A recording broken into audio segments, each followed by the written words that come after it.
Doctor Babasaheb Ambedkar यांना वंदन करतोय।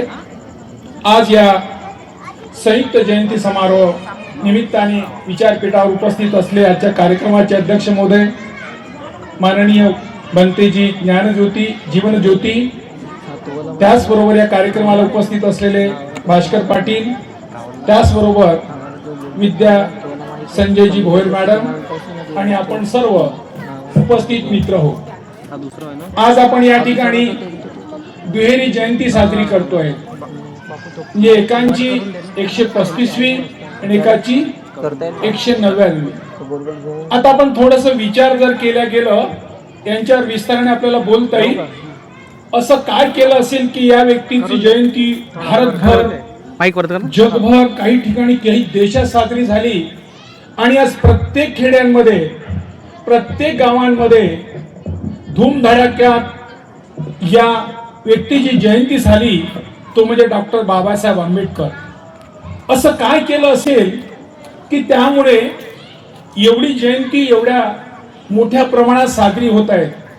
आपण सारे उपस्थित आहोत। काहीचे वडील आहे, त्याचे वडील आहे, आजोबा पंजोबा ज्यांनी आपल्याला प्रॉपर्टी दिली आणि आपण त्याचे वंशज आहोत, परंतु त्याची कधी जयंती अशी प्रकारची साजरी केली नाही, कशी दिसतच नाही। कोणाला विचारलं तुमचे आजोबा पंजोबा, त्याचे नावही माहित नाही, परंतु यांची जयंती धूमधडाक्याने।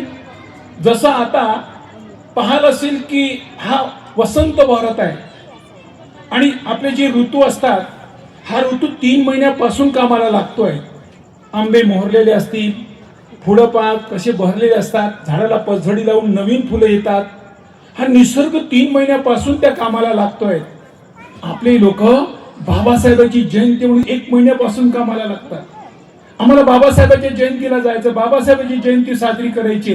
काही महिला त्या ग्रुपनी, काही महिला या ग्रुपनी, काही या ते, काही तिथे, आणि काही नवीन कपडे घ्यायचे, नवीन काही करायचं असं, त्यासाठी त्या जयंतीची वाट पाहत राहतात। असं काय केलं असेल हो की यांची जयंती एवढ्या मोठ्या थाटामाटात साजरी करतात, सर्व खालील कोण लोक हे करतात? कारण या देशाला एक मोठा रोग लागला होता आणि डॉक्टर बाबासाहेब डॉक्टर आहेत, डॉक्टर रोगाचं निदान करतात। असं कोणता रोग लागलेला असेल या देशाला आणि त्या रोगाचं त्यांनी निदान केलं, त्या रोगाने आपण सारे ग्रस्त असावं। कारण रोग माणसाला लागलं तर माणसाची बॉडी सुधरत नाही, आर्थिकता सुधरत नाही, मानसिकता सुधरत नाही, माणूस सुकडून जातो। त्यानं आज पहा, तुमची बॉडी पहा, बसताना सीट थोडीशी गडबड करते, म्हणजे कुठेतरी आपल्याला आपली आर्थिकता, कुठेतरी शारीरिक आपल्याला रोग असावं आणि त्या रोगाने आपण ग्रस्त असावं। आणि हा रोग काही फक्त आपल्यालाच नाही, पूर्ण भारत देशाला लागलं होतं आणि भारत देशाला अशा लागलेल्या रोगाचे आपण सारे ग्रस्त रोगी माणसं। असा कोणता रोग तुम्हाला वाटते की बाबासाहेबांनी त्या रोगाचं निदान केलं, त्या रोगाचा शोध लावला? कारण त्याशिवाय एवढी जयंती साजरी होण्याचे कारणच नाही।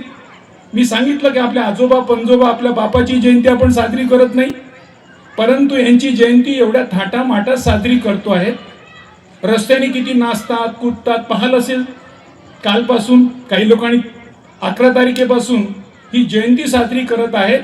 तर मला हेच प्रश्न विचारायचं होतं, असा कोणता रोग या देशाला लागला होता, तो रोगाचं निदान या डॉक्टरांनी केलं आणि रोगाचं निदान करून त्या रोगातून तुम्हाला मुक्त केलं, असं लोकांचं म्हणणं। असे कोणता रोग असेल आपल्यापैकी कोण सांगेल? काही रोग असेल की नाही? म्हणून तुम्ही त्या रोगाचे रोगी आहात, त्यातून मुक्त करायचं काम केलेलं आहे। आणि त्या रोगामुळे हा देश कितीतरी वर्ष गुलामीत राहिला, या रोगामुळे हा माणूस माणसात बाटला गेला। असा तो रोग या देशाला लागला होता। तो रोग माहित आहे का? या देशाला लागलेली बिमारी जात। या जातीच्या रोगाने या देशाला बाटून टाकलं। कारण हा देश जगांमध्ये सुजलाम सुफलाम असलेला देश, या देशाची ख्याती जगभर होती। जगातली माणसं या देशाला पाहायला येत होती, या देशाचं शिक्षण घेण्यासाठी जगातली माणसं येत होती। असा सुजलाम सुफलाम असलेला देश, या देशाचे आपण सर्व अनुयायी।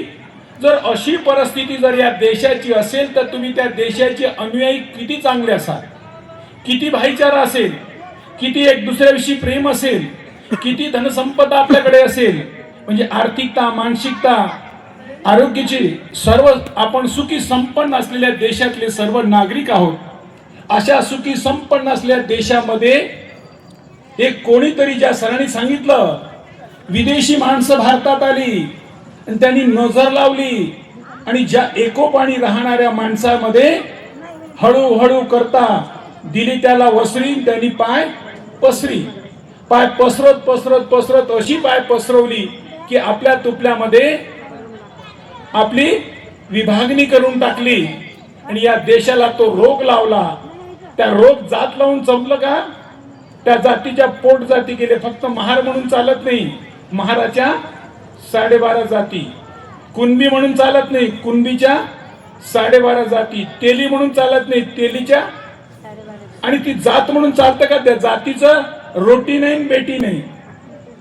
म्हणजे तुमचं एक दुसऱ्याशी कोणत्याच प्रकारचा व्यवहार नाही, तुम्हाला तिथे बंदिस्त करून टाकलं. अशी बंदिस्त व्यवस्था या देशांमध्ये या विदेशातून आलेली माणसांनी केल्या गेली आणि आम्हाला बंधुभावामधून बाटून टाकलं. आणि या ज्या खुशाल देशांमध्ये आम्ही जर खुशालीचे जे राजे होते, जे सम्राट अशोकांचे जे आजोबा होते, चंद्रगुप्त मौर्य, बिंदुसार, चंद्रगुप्त मौर्यापासून तर आपण बृहद्रथापर्यंत 10 राजांचा जो मोहरकालीन राज्य होता, त्यामध्ये आपण सुजलाम सुफलाम होतो, सुखी संपन्न होतो. आणि सुखी संपन्न असलेल्या राजांचा जो राजपाट मोडून अशा प्रकारची विषमतेची बीजांकुर या देशांमध्ये बुजवल्या गेली. आणि या देशाच्या मोहरीकालीन जो राजा होता, सम्राट अशोक म्हणायचं की माझ्या राज हा सर्वांसाठी खुला आहे, प्रजेनी कधी यावं. कारण त्याला बुद्धाचा धम्म मिळाला होता आणि बुद्धांचा धम्म मिळाल्यामध्ये त्यामध्ये करुणा आली होती. जो करुणेचा सागर भरला होता आणि त्या करुणेचे सागर असलेल्या या बुद्धमय भारतांमध्ये आपण जन्माला आलो. आणि या आपल्याला त्यांनी आपल्यासाठी राज्य मोकळं करणारा तो राजा होता. परंतु त्या राजपाटाला ही अशा प्रकारची दिशा मिळाली, अशा प्रकारचा मार्ग मिळाला. आणि त्यामध्ये आपण एवढे गजगजीत गेलो. आपल्याला पण माणूस आहो म्हणून माहीतच नाही, आपले अधिकार हक्क माहीत नाही, म्हणून हा महानायक जन्माला आला. या महानायकांनी आम्हाला राजा बनवलं. आज तुम्ही सुटाबुटात बसलेत, थाटामाटात बसलेत. याच देशाची हजारो वर्षाची गुलामी, याच देशांचे आजोबा पंजोबाचे गुलामीचे गुलाम, हेच गुलाम आज राजा झाले. म्हणजे ती गुलामीला मुक्त करून राजा बनवणारा आम्ही सर्व सार्वभौम आहोत. आम्ही भारताचे लोक, भारताचे सार्वभौम समाजवादी धर्मनिरपेक्ष लोकशाही गणराज्य घडवण्याचा आम्हाला काय बनवलं? त्यांनी सार्वभौम बनवलं. सार्वभौम याचा अर्थ असा, तुम्हाला जसं पाहिजे तसं, जसा जीवन जगायचं तसं जगू शकता. म्हणून देशाचा प्रधानमंत्री चहा विकणारा झाला. म्हणजे चहा विकणारा कधीच झाला नसता. आणि ती जंगलात राहणारी बाई देशाची राष्ट्रपती झाली. म्हणजे जंगलात राहिलेली बाई, जंगलात राहिलेला जो जमात आहे त्याला जंगलाशी जोडल्या गेलं. त्या विषमतेच्या बीजांकुरमध्ये त्यांना तिथे ठेवलं. परंतु या महानायकांनी राजा बनून त्याला त्या सीटवर बसवलं. म्हणून किती संत यायले, किती संत जायले, कोणी आमच्या नवसाला नाही पावलं. किती देव याला, किती देवताला, कोणी नवसाला नाही पावलं. किती उपास केला, किती तापास केला, रात्रंदिवस मृदंग ठोकत बसलो, ईश्वरा तू येशील. पण कोणता ईश्वर आमच्या कामी आला नाही. एक भीम जन्माला, माती गोट्याला पेन दावला, कोटी कोटी कर्माची फळी उजळली भीमा तुझ्या जन्मामुळे. एक पुत्र जन्माला येतो, वयाची 65 वर्ष जगतो आणि 65 वर्षांमध्ये तो भारतरत्न विश्वरत्न होतो. म्हणजे त्यांनी दाखवून दिलं की आईच्या पोटी जन्माला आलेला बाळ त्या अवधीमध्ये सुद्धा एवढं काम करून त्या तिथपर्यंत पोहोचू शकतो. म्हणून आज त्यांची जयंती जिकडे तिकडे थाटामाटा साजरी होत आहे. जो तो आतुरतेने करतोय की जयंती बाबासाहेबांची जयंती आहे आणि त्या बाबासाहेबांची गुरु त्यांच्या सोबतीला असावं. त्या गुरुनी त्यांना अंधारातून प्रकाशाकडे नेण्याचं, क्रांतीची ज्योत पेटवणारे, महिलांच्या शिक्षणाचे उद्धार करते, शेतकऱ्यांचे प्रश्नाला उज्ज्वल उचलणारे आणि सर्वांचे, म्हणून त्यांनी या सत्याचा शोध घेणारे सत्यशोधक हे त्यांचे गुरु आहेत. आणि त्यांचे गुरूंचे विचार त्यांनी जशाला तसं या भारतीय संविधानात उतरवलं आणि भारतीय संविधानामध्ये यापैकी ज्या सर्व आपण देशांची पाहिलं, प्रत्येक संत महंत भजन पूजन सर्व करत गेले, सर्वांनी ईश्वरालाच विनंती केल्या, सर्वांनी ईश्वराकडे मागणी केली, परंतु या महानायकांनी ईश्वराच्या वर तुम्हाला बसवलं. आता तुम्हाला काय करायचं, तुम्हाला काय व्हायचं ते तुम्ही ठरवू शकता, तुम्हाला कुठे जायचं कसं करायचे तुम्ही ठरवू शकता. म्हणून तुम्हाला ती कायद्याच्या बंधनात दिली. संविधान या शब्दाचा शब्दशः अर्थ होतो ज्या विधानाला कायदेशीर अर्थ आहे, ज्या विधानाची अंमलबजावणी करणे सरकारची जबाबदारी आहे. जर सरकार त्या विधानाची अंमलबजावणी करत नसेल तर सुप्रीम कोर्ट आणि हायकोर्ट त्याच्यावर निगराणी ठेवतात, वॉचडॉग असतात. आणि या वॉचडॉग ठेवल्यानंतर तुम्हाला तुमची संधी मिळवून देण्याचं काम केलंय. आता भारतीय संविधान तुमच्यासाठी आहे. आपल्यापैकी किती लोकांना भारतीय संविधान पाहिलेलं आहे? आपल्यापैकी किती लोकांना वाचलंय? काय सांगतं लोकांना, हे असं करा तसं करा तसं करा. मी सुधारलो पाहिजे, मला समजलं पाहिजे बाबासाहेबांनी मला राजा बनवलं, बाबासाहेबांनी मला त्या पदावर बसवण्याची सर्व सुविधा दिल्या. आज कोणी सांगू शकत नाही मी स्त्री आहे, पुरुष आहे, लंगडा आहे, खुळा आहे, मी कोणाकडे जाऊ बाबा, मला काय करायचंय. यवतमाळ जिल्ह्याची पोलीस अधीक्षक म्हणून सेंट्रल जेलला, त्या जिल्ह्यात पोलीस अधीक्षक म्हणून एक मुलगी आहे. ती अनाथ आहे, तिला आई नाही वडील नाही, परंतु बाबासाहेबांना दिलेल्या दिशेने मार्गाने गेली आणि ती तिथे SP म्हणून आहेत. ती म्हणाली असती मी काळी आहे, गोरी आहे, लंगडी आहे, खुडी आहे, मला माय नाही बाप नाही, जाऊ कोणाकडे, काय करेल. आता बाबासाहेबांनी हे घराणे करायला कोणाला जागा दिली नाही. जो घराणे करत असेल तो आयुष्यातून काहीच करू शकत नाही. तुम्हा सर्व आम्हाला संधी दिली, दिशा दिली आहे, म्हणून या दिशेचं सोनं करण्याची जबाबदारी आमची आहे. भारतीय संविधानामध्ये किती चांगल्या प्रकारे आपल्यासाठी आर्टिकल असतील, पण संविधानच आपण वाचलं नाही, संविधानच पाहिलं नाही, तर आपण इतरांना काय सांगणार आहोत. आपण बाबासाहेबांचे अनुयायी आहोत. बाबासाहेबांना माहित होतं की जरी मी संविधान दिलं, हे संविधानाचे अधिकार हक्क असले तरी परंतु अंमलबजावणी करता नाही. परंतु आपण जे लोक आहोत तेव्हा त्यांना सांगतो की हे कसं आहे. मग ते लोक म्हणतात की बाबा हे लोक सर्व विहारात जातात, बुद्धांच्या मूर्ती समोर बसतात, बुद्धम शरणम गच्छामी, धम्मम शरणम गच्छामी, संगम शरणम गच्छामी म्हणतात. नेमकं काय हे लोक बुद्धम शरणम गच्छामी म्हणतात म्हणजे आमच्या 10 महिला इथं उभे करा, आपल्या ओबीसीच्या 10 महिला उभी करा. दोघांमध्ये डिफरन्स पहा, कारण इथं बुद्धी मापनावर आहेत. कारण या बाईनं देव सोडला, देव सोडल्याबरोबर याचा वेळ वाचला, या बाईनं देव सोडल्यामुळे पूजापाती संपली, या बाईकडे वेळही मिळाला, पैसाही मिळाला, तो पैसा आपल्या बुद्धीवर खर्च करते, ती आपल्या मुलावर खर्च करते. आणि ती बाई त्या देवळावर जाते, तीच पूजा करते, रात्रंदिवस त्याच्या पाठीमागे उभी राहते. दोघांमध्ये डिफरन्स दिसणार. हे लोक इथे येतात, बुद्धांच्या समोर येतात आणि ते वंदना म्हणतात. वंदना आणि प्रार्थनेमध्ये फरक आहे. वंदना म्हणजे त्या गुणाचं वर्णन करणे, तसा गुणवान होण्याचा प्रयत्न करणे, तशा गुणाच्या दिशेने जाणे. आणि प्रार्थनामध्ये ठेविली अनंत तशीची राहावे, या जन्मात नाही तर पुढच्या जन्मात जे काही करशील ते तूच करशील. पण वंदनेमध्ये तुला स्वतःला करायचंय, स्वतःला अनुसरायचंय, स्वतःला अनुकरण करायचंय आणि स्वतःला इतरांसाठी आदर्श व्हायचंय. ते दिलेल्या गुणावर तुला दिलेली दिशा आहे. म्हणून आपण धम्मम शरणम गच्छामी म्हणजे आदर्श जीवन जगण्याचा मार्ग. ह्या मार्गावर जो व्यक्ती जाईल, जो समाज जाईल, त्या समाजाची प्रगती होईल.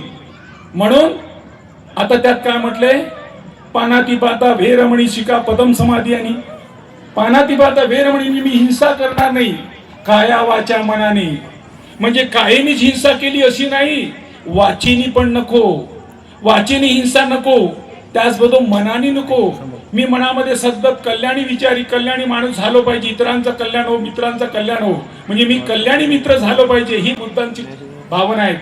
अदिन्न दाना, दिवसांमध्ये चोरी, जे काही भ्रष्टाचार चालू आहे ते कशामुळे, भ्रष्टाचार होण्यामागचं कारण की तो बुद्ध आईच्या पोटी जन्माला आला नाही, बुद्ध बाबाच्या पोटी जन्माला आला नाही, बुद्ध घरात जन्माला आला नाही, कारण त्या आईने त्याला अदिन्न दाना वेरमणी शिका पदम समाधीने शिकवलं असतं.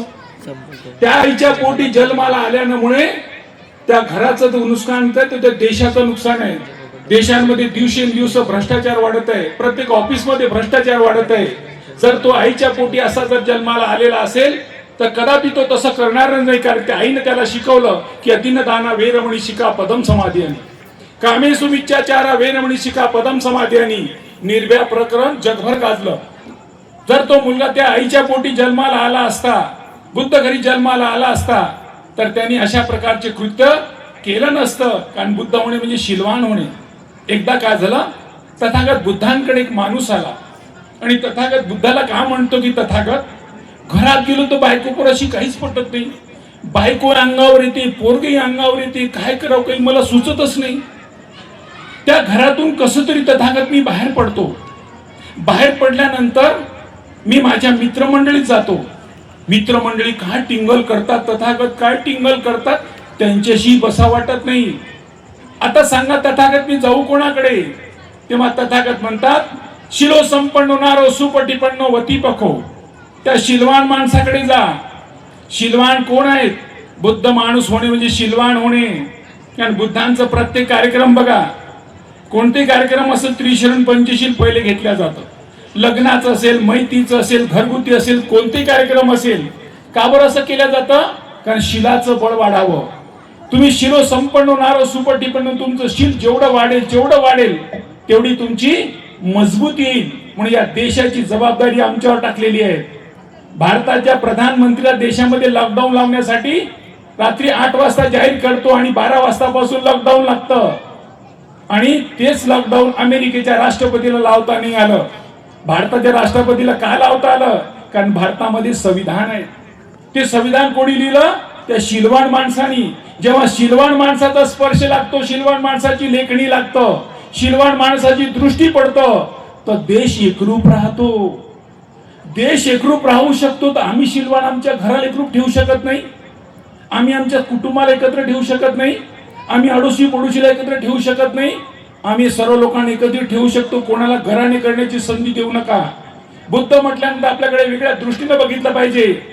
माणूस कसा असावा, ते बुद्धांसारखा असावा. बघा कसा चालतो तो, कसा बोलतो, कसा बसतोय, प्रत्येक गोष्टीचे त्यांनी आपलं अनुकरण करायला पाहिजे. कारण आपण बुद्ध माणसं आहोत आणि बुद्धांची प्रत्येक ठिकाणी बुद्ध नावं लावायचं आणि भलतं करायचं हे शोभणार नाही. कारण बुद्धाला गालबोट लावण्याची आपल्याला कोणतीच प्रकारची आपल्याला मुभा नाही आहेत. कारण आपल्याला ह्या नावानी खूप मोठं दिलेलं आहे. म्हणून बाबासाहेबांनी आपल्याला जगाशी जोडलंय. जगाशी जोडण्याचं काम बुद्धांनी दिलेलं आहे, बाबासाहेबांनी दिलेलं आहे. म्हणून बाबासाहेबांचे अनुयायी आहोत आपण. म्हणून आपण नेहमी म्हणतो की मी व्यभिचार करणार नाही, मी व्यभिचार न करणार, मी शीलवान झालो आणि पुढच्याचे शील मी जपलेलं आहे. मुसावादा वेरमणी शिका पदम समाधी. आणि शेवटी म्हणतो अधीनदा, शेवटी म्हणतो सुरा मेर मज्जे पमाद ठाणा वेरमणी शिका पदम समाधी. आपल्या माणसांनी ज्यांनी बुद्धांचा विचार स्वीकारलेला आहे, ज्यांच्याकडे बुद्धांचं आचरण आहे, बुद्ध कुटुंब म्हणून आमची समाजात ओळख आहे, त्या घरांमध्ये ना खरा खाणारा, ना बिडी पिणारा, ना दारू पिणारा हा माणूस सापडायला नको. जर आपल्या घरांमध्ये जर अशी माणसं सापडत असतील, आपलेच लोक, ती आडनावाची जर आपण खरे खात राहू तर समाजांमध्ये आपण चुकीचा मेसेज देऊ. एवढ्या मोठ्या जयंती साजरी करण्याचं काहीच कारण नाही. थोर पुरुषांची जयंती साजरी का करावी? त्यांचं चरित्र पाहावं, त्यांची कार्य पाहावं, त्यांच्या कार्याची उजळणी करावं. या उजळणी करण्यासाठी आपण येतो आणि ते करून जर आपल्या जीवनामध्ये आपण परिवर्तन करत नसाल तर या जयंती करण्यामागचं काहीच हेतू नाही, काही साध्य नाही. म्हणून आपण सर्वांनी लक्षात ठेवायचं की या जयंती साजरी करताना मला जेवढा आनंद वाटतो, जेवढा माझ्यात असतो, तेवढाच मला ती पेरणी करायची आहे. कारण बाबासाहेबांना प्रबुद्ध भारत जमवायचं होतं. त्या प्रबुद्ध भारतामध्ये आपले घटक आहेत.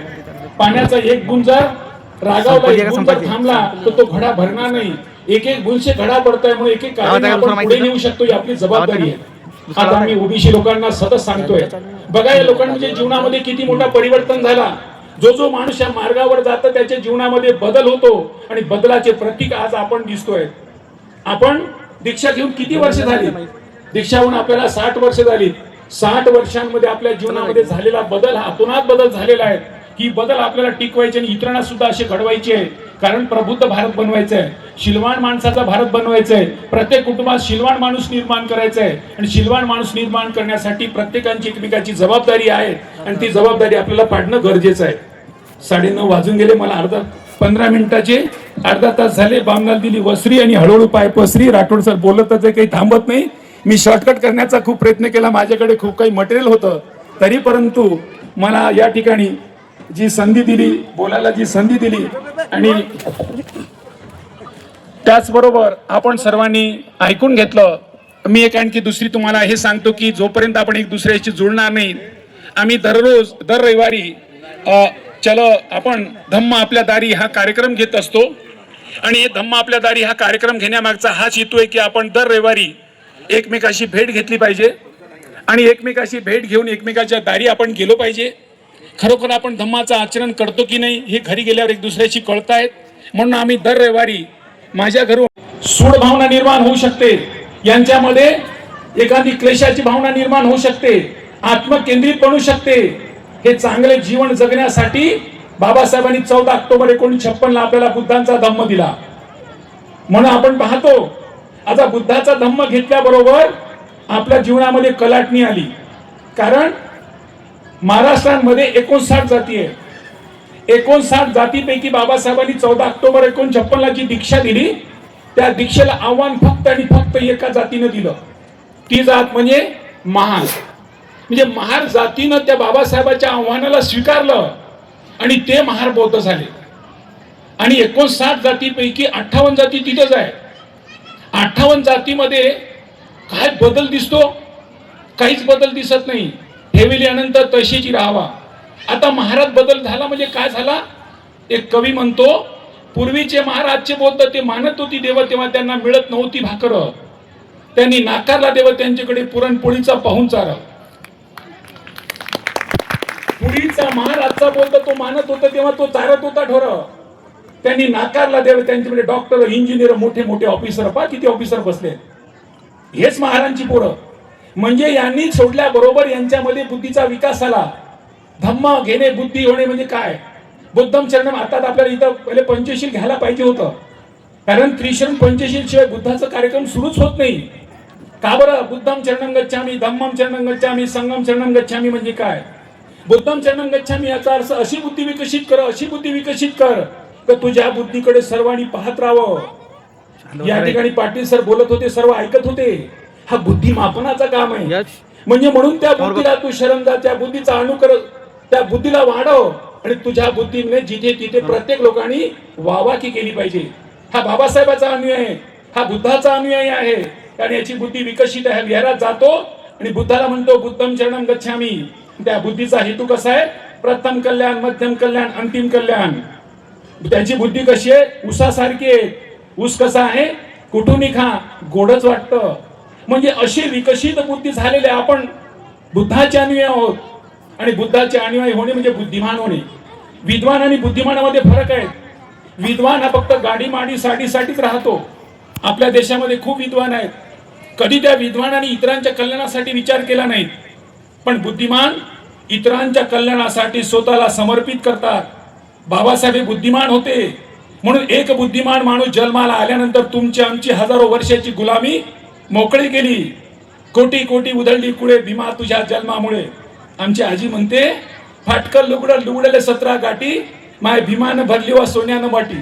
म्हणजे सोन्यानं ओटी भरून देणारा हा माणूस, जी फाटकल तुटकल लुगड असलेली बाई, म्हणजे अशा अवस्थेत तुम्हा आम्हाला आणून ठेवलं आणि आम्हाला चांगला जीवन जगण्याचा मार्ग दिला. आपण बुद्धाचे अनुयायी आहोत. बुद्ध काय म्हणते? विवेक बुद्धीचा वापर करा. एकदा काय झालं, तथागत बुद्धांकडे काही माणसं आली. काही माणसं आल्यानंतर काय म्हणाले की तथागत, ह्या विचारपीठावर एक माणूस येतो, मोठा मोठा भाषण करतो आणि भाषण करताना तो सांगतो की मी म्हणतो तेच बरोबर आहे. त्यानंतर दुसरी बाई येते, ती तिथे मोठं प्रवचन करते, ती म्हणते की मी म्हणते तेच बरोबर आहे. दुसरा एक मोठा महाराज येते, पुस्तक काढते, पुस्तकातून वाचतो आणि सांगते की या पुस्तकात लिहिलेलं तेच बरोबर आहे. एक माणूस येतो, आमच्या बापदादे जे करत आहेत तेच बरोबर आहे. आता तुम्ही आला, तुम्ही म्हणता की हे करा, आता आम्ही ऐकाव कोणाचं? तथागत बुद्ध काय म्हणतात कालाम सुत्तांमध्ये, ती जाडी आहे म्हणून ऐकू नका, तो गोरा आहे म्हणून ऐकू नका, गोड गोड बोलते म्हणून ऐकू नका, पिढीचा चालू आहे म्हणून ऐकू नका, मोठ्या ग्रंथात लिहिलं म्हणून ऐकू नका. तुमच्या विवेक बुद्धी तुम्हाला काय म्हणत असेल, तर्कसंगत असेल, बुद्धिसंगत असेल, बुद्धी ग्वाही देत असेल तरच ऐका, नाही तर ऐकू नका. मी जरी तुम्हाला सांगत असेल तर माझ्या गोष्टीला पहिले समजून घ्या. हेही पश्चिको या, बसा, ऐका, बघा, त्यानंतर त्या दिशेने जा. मी सांगतो म्हणून नाही, ते आलं म्हणून नाही. केवढी मोठी प्रगल्भता आहे. हे बुद्धिमानाचं काम आहे. म्हणजे बुद्धिमान बुद्धीच्या पातळीवर उतरत असेल, बुद्धीवर तर्कसंगतावर उतरत असेल तरच मानायचं, नाही तर नाही मानायचं. माणसाच्या डोक्यावर जनावराचं डोकं लावलं तर बसू शकतं कुठे बी. कुठे तर्कसंगत आहे का? पण ठेवली अनंत तशीच राहावं असं जर आपण म्हणत गेलो तर आपल्यात आणि त्याच्यात काही फरक आहे? तुम्ही बुद्धिमापणावर, तुम्ही विद्वान झालात. मग विद्वान माणूस त्याच गाडी माडी साडीत चालतो, पण बुद्धिमान माणूस चिकित्सक वृत्तीने, चिकित्सक दृष्टीने बघतो की नाही, असत्य आहे. म्हणून सत्याची चाचणी करण्यासाठी तुम्हाला ती मार्ग दिलेला आहे. म्हणून आपण बुद्धम चरणम गच्छामी म्हणतो. ओबीसी लोकांचे, मी ओबीसी धम्मदीक्षेचा प्रेसिडेंट आहे. ओबीसी लोकांना सांगतो, ओबीसीचा अर्थ होतो ओरिजिनल बुद्धिस्ट कम्युनिटी. हे ओरिजिनल जरी बुद्धिस्ट असले पण सर्व डोकं गहाण ठेवलेलं आहे. कारण ठेवल्यानंतर तशीच राहावे. देवाची करणी नारळात पाणी, सर्व काही देवामुळेच घडतं. आणि ते देवाचे मानसिक गुण. आम्ही धम्म रॅली काढतोय. ती रॅली काढताना माझ्या घरी खरोखर दररोज 8:30 वाजता, दर रविवारी 8:30 वाजता माझ्या घरी जमायचं असतं. माझ्या घरून ती रॅली निघते. त्यामुळे सर्वांना एक बंधन आहे की सर्वांनी पांढरे शुभ्र कपडे घालायचे. माझ्या घरी आल्यानंतर पंचशीलचा दुपट्टा आहेत. माझ्या घरी धम्म आपल्या दारी ही टोपी आहेत. तिथून आम्ही बुद्धम चरणम गच्छामी अशा प्रकारची रॅली घेऊन एका व्यक्तीच्या घरी जातो. त्या व्यक्तीच्या घरी गेल्यानंतर त्या व्यक्तीच्या घरी आमचा सत्कार, सन्मान, आदरातिथ्य केलं जातं. आणि आदरातिथ्य केल्यानंतर आम्ही त्या ठिकाणी म्हणतो की ही रॅली तुमच्या घरी का आली, धम्म आपल्या दारी का आली आहे? कारण आपण बुद्धाला मानणारी माणसं आहोत. आपण एक दुसऱ्याच्या आजूबाजूला राहतो. आपण एक दुसऱ्याला ओळखत पण नाही आहेत. कधी कधी आपण जर एखाद्या व्यक्तीनं जर आपल्या ओळखीमुळे जर आपल्याला बोलवलं तर लग्नात बोलवतात, एखाद्या बारशाला बोलवतात, ते हॉलमध्ये बोलवतात, घरी बोलवतच नाही. म्हणून आपण प्रत्येकाच्या घरी गेलो पाहिजे. कारण मी वकील आहेत. वकील असताना माझ्याकडे काही महिला आल्यात. त्यांनी त्यांचं जी बुद्धविहारांची कमिटी आहे ती कमिटी निर्माण करण्यासाठी माझ्याकडे आल्या. मी त्यांना कमिटी स्थापन करून दिल्या आणि 2-3 वेळा विचारलं, का ग यशोदा तू काल का आली नव्हती? ती म्हणाली की सर मी देवीच्या दर्शनाला कोराडीला गेली होती. एक म्हणाली की मी या उपास याला गेली होती. जर आपण बुद्धाला मानणारे त्या कमिटीमध्ये असणारी माणसं जर अशा दैववादात जात राहू तर कसं होईल? म्हणून आपण त्यांच्या घरी गेलो पाहिजे, त्यांच्याशी भेटीगाठी केल्या पाहिजे. आणि भेटीगाठी केल्यामुळे एक दुसऱ्यांची काय अडचण येईल काही सांगता येणार नाही. माझी तुमची ओळख पडल्यामुळे आपल्या बाजूला वकील राहतो, डॉक्टर राहतो, इंजिनियर राहतो, प्रोफेसर राहते, मोठमोठे साहेब लोक राहतात.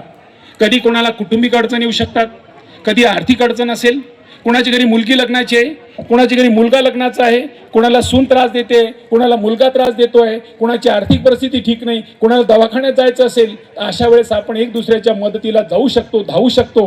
कारण आपल्याला 8 दिवसांनी अपडेट होतं, एक दुसऱ्याच्या परिस्थिती कळतं. ही परिस्थिती तुम्हाला निर्माण करायची आहे. त्याच परिस्थितीबरोबर आपण त्या लोकांना धम्म पण दीक्षा देतो आहे. आणि धम्म दीक्षा दिल्यानंतर त्या कुटुंबांमध्ये एक वातावरण निर्मिती होतं. मी बुद्ध झालो कारण प्रत्येकाला जाणवत जोपर्यंत ज्या ज्या धर्मात असेल त्या धर्माची त्याला ते शिकवल्या जातं, दिल्या जातं. म्हणून आम्ही दर रविवारी माझ्या घरून म्हणजे विज्ञाननगरमधून मी ओबीसी लोकांना मोटिवेट करतो. ओबीसी लोक सुद्धा त्यामध्ये सामील होतात. आपण सर्व बुद्ध आहोत, बुद्धीच्या मापनावर उतरणारे आहोत. म्हणून झुटा पैसा रूठा बाई समय समय पर कामही. म्हणून एक दुसऱ्याच्या आपल्याला कामासाठी जाणं गरजेचं आहे, एक दुसऱ्याला मदतीला येणं गरजेचं आहे. म्हणून आपण या मदतीची शृंखला जास्तीत जास्त लोकात पोहोचवण्याचा प्रयत्न करू. किंवा कोणालाही असं पाहायचं असेल यूट्यूबवर धम्म आपल्या दारी हा कार्यक्रम तेव्हा तुम्ही पाहिलात, तुम्ही टीव्हीवर पण लावू शकता. आणि बुद्धांनी म्हटलं यही पद शिको, या बघा मग करा. कोणी सांगते म्हणून, कोणी ऐकते म्हणून नाहीत. असा कार्यक्रम आपल्याला राबवायचा आहे, जास्तीत जास्त लोकांना जोडायचं आहे, शिस्तीत माणसं निर्माण करायची आहे. आणि जास्तीत जास्त घरोबा एक दुसऱ्याची लावण्यानंतर आपल्याला धम्म जीवन जगण्याचा मार्ग मिळू शकतो आणि आपण आनंदात राहू शकतो, खुशाली निर्माण करू शकतो. या महामानवाच्या जन्मदिनानिमित्त खूप काही मटेरियल होतं, खूप सांगायचं होतं, वेळेचं बंधन होतं. म्हणून आपण सुद्धा बुद्धाला मानणारी माणसं वेळेचं बंधन करावं. मी थोडंसं आयोजकांना विनंती करतो, आपण सारे बुद्धिमान आहात. बुद्धिमान माणूस कोणती गोष्ट करताना फार विचारपूर्वक करतोय. मला इथं तुम्ही समई लावल्या, त्यात तेल टाकलेलं आहे, तुम्ही समई लावला, मला ती काही पचने ना, काय करावं मला कळेच ना. कारण आपण बुद्धाला मानणारे माणसं, खरोखर आपल्याकडे मेणबत्ती आहे, उदबत्ती आहे, हे सर्व प्रतीक आहे, आपल्याला चांगले फुलं प्रतीक आहेत. पण हा कोणताच प्रतीक नाही आपल्याकडे. तर मला वाटते माझी चूक असावी किंवा तुमची चूक असावी, तर ही चूक झाली असेल तर आपण दुरुस्त करूया. कारण आपल्या समाजाला आपल्यापासून आदर्श इतरांनी घ्यावं. कोणी काही म्हणो, आपण धम्माला मानणारी माणसं, आपण आदर्शवादी आहोत, गुणवान आहोत. आपल्या गुणाचा सुगंध चौकडे जावं कारण उदबत्तीचा सुगंध हा काही दिशेने जातो आहे, पण शिलाचा सुगंध हा चौबाजूने जातो आहे. बुद्ध होणे म्हणजे शिलवान होणे आणि आपल्या प्रत्येक कृतीला इतरांनी सुद्धा घेण्याचा प्रयत्न करावं आणि असेल काही कमी जास्त असेल तरी आपण त्याला विचारपूर्वक पुढे नेण्याचा प्रयत्न करावं, हीच अपेक्षा करतो. आशा करतो. माझ्या वाणीला विराम देतो. दुसा